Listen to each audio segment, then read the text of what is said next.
Turtles All the Way Down, an Alliance Archives adventure by Danielle Ackley-McPhail.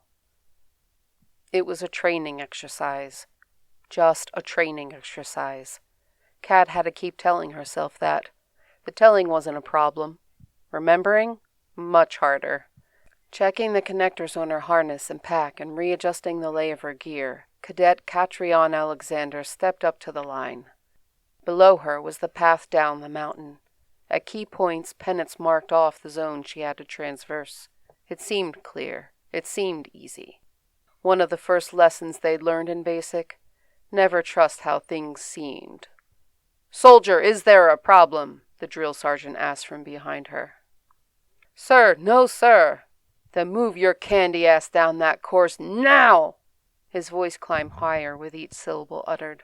"Sir, yes, sir!" Kat screamed as she barreled off the line. She was in full kit, carrying a 70-pound load with her rifle gripped in both hands, one on the butt, one on the barrel. Her eyes tracked from point to point, assessing possible ambush. Her objective: reach the bottom on her feet with all of her gear. Her opponent's objective: knock her flat on her back and keep her there. It was called turtling, and with good reason. In full kit, when a soldier ended up on their back, the pack lifted them high enough to strand them, like a turtle on its shell. Not hardly, Kat thought to herself. She set her jaw and moved down the path with steady caution, eyes scanning and rifle at the ready, not for firing but as a stave. From her left there was a rustle, then a form lunged out of the brush. Kat dropped into a crouch and brought up the butt of her weapon, connecting with the balaclava-shrouded attacker. A blow to the faceless opponent's chest burst the squib in the training harness. The moment the die was released, they dropped back, hands raised, sunlight glinting off their goggles, so that even then she had no clue of the vanquished's identity. Kat didn't care, didn't even bother to watch. She pivoted as soon as she confirmed the kill and continued down the winding path. Passing the first markers, she moved with care as she skirted boulders and other variables in the terrain. Training kicked in, and she kept her pace steady and unrushed, always confirming the space in front of her was sound before she moved into it. Halfway to the next marker, she discovered a trip line across the path. The visual scan determined the nature of the threat. To either side of the path were deadfalls engineered to cost her footing. She took care stepping over it before moving on. "Come on, soldier, we don't have all day. What do you think this is, a walk in the park?" The sudden bellow startled Kat, sending her feet skidding in the dust as her load unbalanced. There was laughter from above. "I think we're going to have ourselves some snapper soup for chow tonight, gentlemen." With a grimace, Kat caught herself and heaved back upright, forcing the sounds of the others from her thoughts. All her focus was on the course. Another set of pennants flapped as she went by. She was starting to get winded, the downward momentum working against her. It was a struggle to remain upright when both gravity and her kit kept trying to tug her down. But she did it, because no matter how loud the hecklers got up there, they were no match for the still, soft voice in her head, cherished and steadying. "You gonna let them get you down, baby girl?" Kat held on to the memory of her pawpaw's words, often spoken to her when her spirits were flagging and the temptation to give up was strong.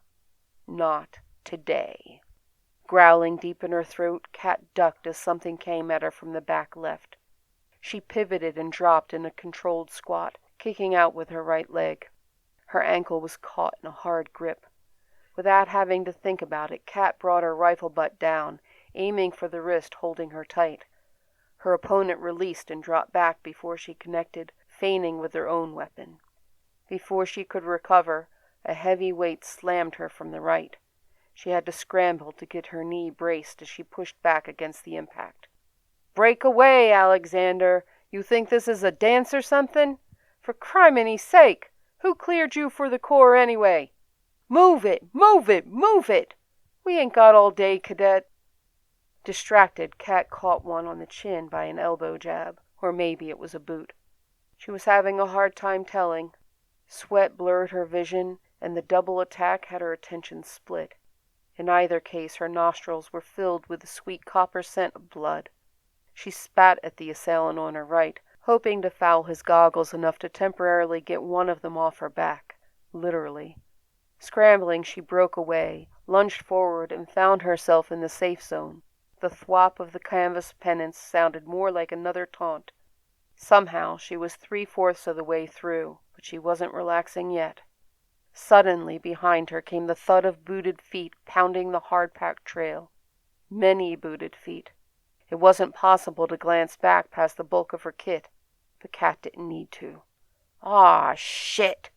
Taking a firm grip on her rifle, she double-timed it down the slope, dodging and praying every step she went. As the incline lessened and her pursuers were still yards back, Kat let a grin slide across her face. She never should have. With the next stride, her right foot came down on something in the grass, hard and smooth and curved. Her foot slipped and Kat went back, thudding hard across her pack. Her eyes closed and her lungs struggled to draw breath, while her left leg screamed at being bent back almost beneath her. The thud of running feet stopped close by. Inwardly, Kat groaned, then slowly opened her eyes. The drill sergeant squatted down next to her, a smirk on his face. "Shake it off, soldier," he said as he placed something on her chest. "No one makes it down that hill without landing on their backs at least once. Of course, most don't have such professional help being turtled." Kat shook her head and looked at him in confusion, only to groan again as she looked down at her chest. For a moment she forgot about figuring out how to get up. She lay there staring into the face of a startled box turtle with a telltale scuff across its thick shell.